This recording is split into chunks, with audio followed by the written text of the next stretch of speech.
Another deadline day is wrapping up as Hawaii's legislative session enters the home stretch. Some big bills are still in play. KITV4's Catherine Cruz takes us to the second crossover day. Not every bill that passed from one house to the next will get to conference. A plan to raise the minimum wage is a legislative priority. The Senate version of a bill calls for getting to $10.10 in 3 years. The House version calls for $10 in 4 years, and with a $7 trigger for a tip credit.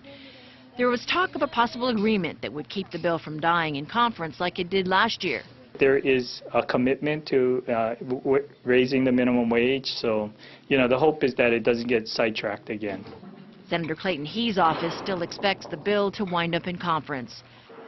A controversial bill to allow the Office of Hawaiian Affairs to build residential units in Kaka'ako is causing some friction internally. One of the questions is whether or not this legislation would have to apply to all of the landowners, or whether you could just single out one landowner.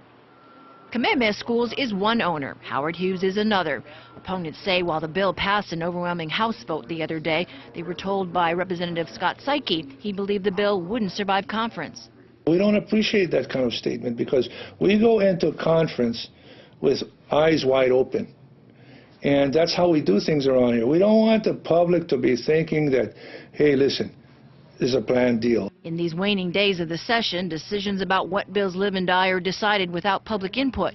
Lawmakers will also be focusing in on a spending plan it can afford, given that revenue projections are down.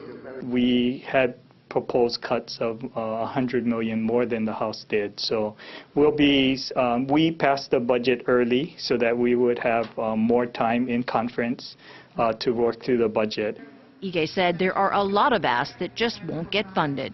We'll be working over the weekend with naming the conferees, and I'm sure they'll be having the conferences kind of early next week sometime, and moving along. We hope. Now, with 3 weeks left to go, House Speaker Joe Souki is pretty confident that the session will adjourn on time come May 1st. Back to you.